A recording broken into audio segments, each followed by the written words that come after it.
Picture this: a boring Tuesday. I was scrolling through my phone when a wild idea hit me. What if I did a full face of makeup using only my mum's products? It started as a joke but quickly became a mission. Operation Mum's Makeup Bag was a go. My mum was deep in a phone call, so I seized the moment. I tiptoed to her room, feeling like a clumsy spy. The door was slightly open, inviting me to a world of unknown foundations. I grabbed the sparkly, outdated makeup bag and scurried back to my room. The heist was complete. Back in my room, the bag shimmered under my lamp, daring me to open it. What if I found something terrifying, like blue mascara from the 80s? But curiosity won. This wasn't just about makeup anymore, it was about discovery. I took a deep breath, unzipped the bag, and prepared for whatever lay ahead. Opening that bag was like opening a time capsule. The first thing I saw was a foundation bottle that looked ancient. Next to it, a compact of pressed powder with a cracked lid. I poked it, and a puff of dust exploded into the air. This was an archaeological dig. I found a tube of mascara that looked like a toy from a cereal box. The eyeshadows were a palette of frosty blue, seafoam green, dusty rose, and sparkly brown. I imagined my mum rocking this blue eyeshadow back in the day. The lipstick collection was a whole other adventure, with shades of brown and mauve. I lined up all my findings, a museum of my mum's beauty history. Each item was a memory, a date night, a wedding, or just a regular Tuesday. It was kind of deep for a silly makeup challenge, but then I looked at the frosty blue eyeshadow again and started laughing. First step foundation, the base of any good makeup look. I grabbed the mysterious beige bottle and shook it, feeling a mix of excitement and trepidation. Suddenly, a giant blob shot out, landing on my hand with a splat. The color was much darker and more orange than my skin, almost like a bad spray tan. But a hero never backs down, even in the face of a makeup disaster. I smeared it on my face, feeling like I was frosting a cake, hoping for the best. My face was a canvas of orange and beige stripes, a true work of abstract art.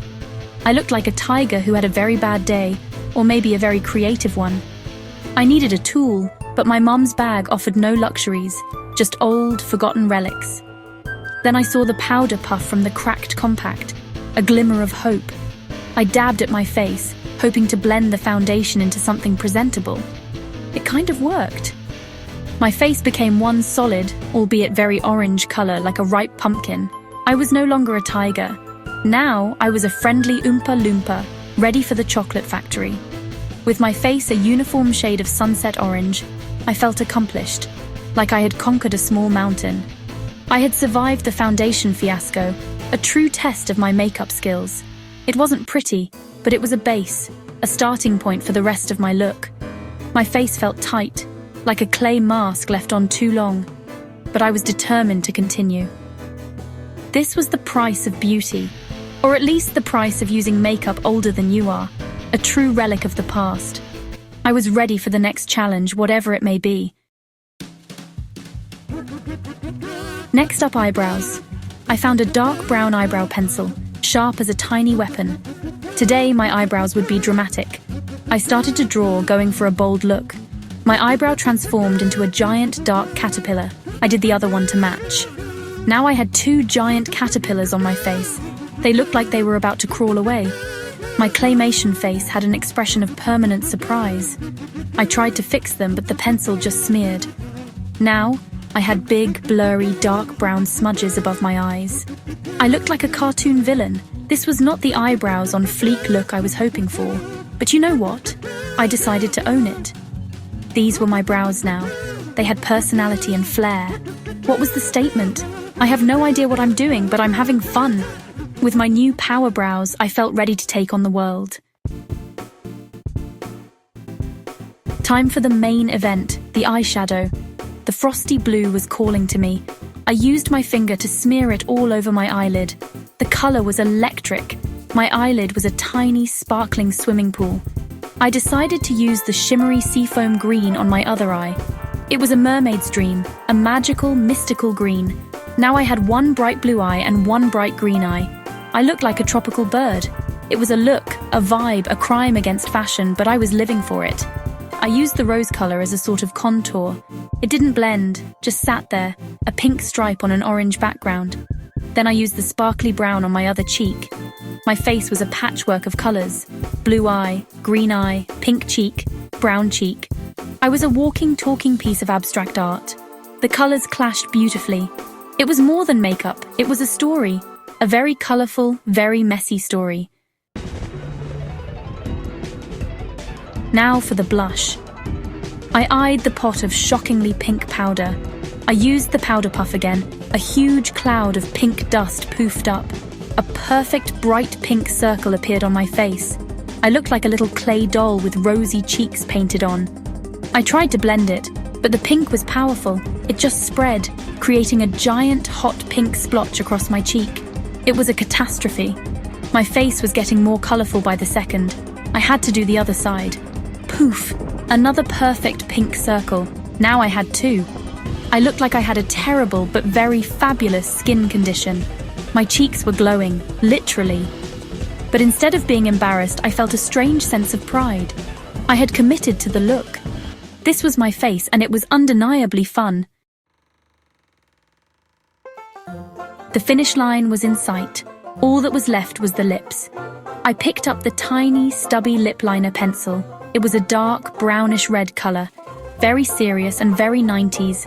Holding it was a challenge. I decided to outline my lips first. Drawing a straight line with a tiny pencil nub is harder than it looks. My lips looked lopsided, like they were melting off my face. It was a true labyrinth of lines. I tried to correct it, but that only made it worse. Now my lips had a very bold, very crooked, dark brown frame. I decided to fill everything in. The tiny pencil was not designed for this.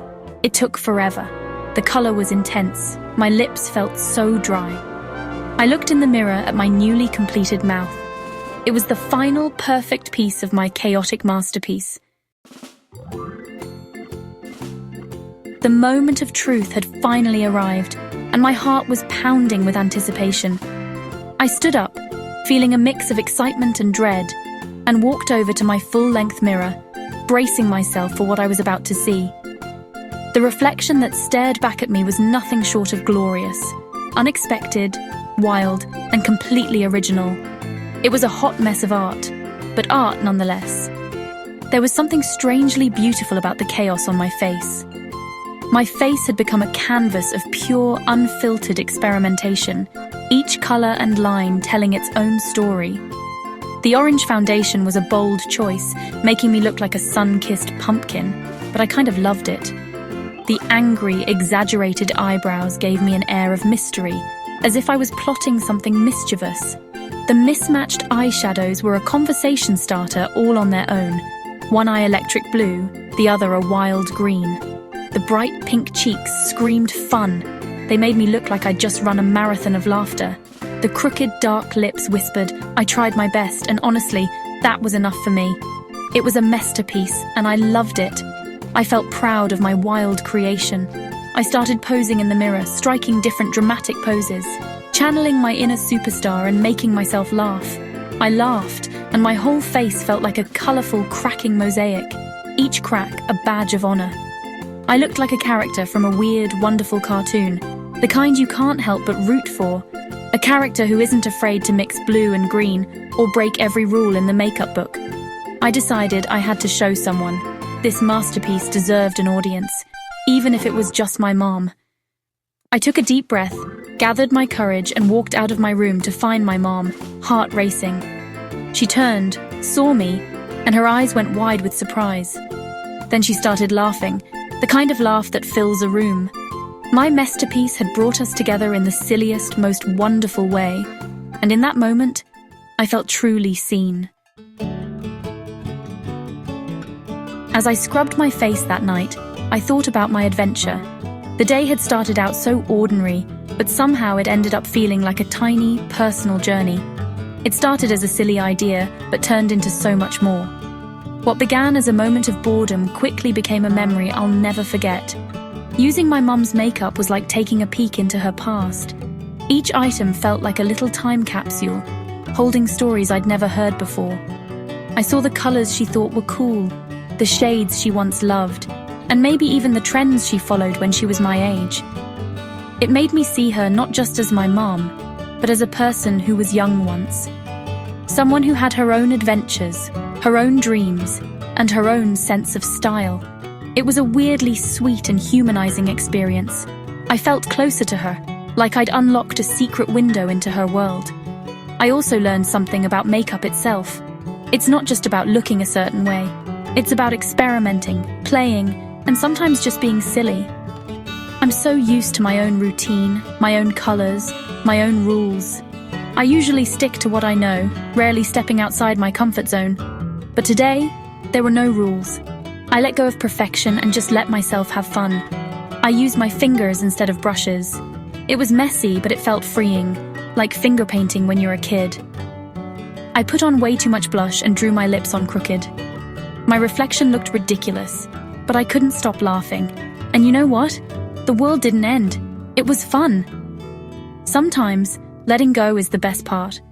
It reminded me that makeup doesn't have to be serious or perfect. It can be a way to laugh at yourself and just enjoy the moment. It can be playful and weird, and a way to express a side of yourself you didn't know you had. Sometimes, you discover something new about yourself in the process. It's just paint, and your face is the canvas. There are no limits except the ones you set for yourself. Sometimes it's fun to just make a big, colorful mess. The messier it got, the more I laughed. This whole experience taught me the power of trying new things. Even the smallest risks can lead to the best surprises. It's so easy to get stuck in our comfort zones. We forget how much fun it can be to break out, even just for a little while. But breaking out of that can be so refreshing. It's like taking a breath of fresh air after being inside for too long.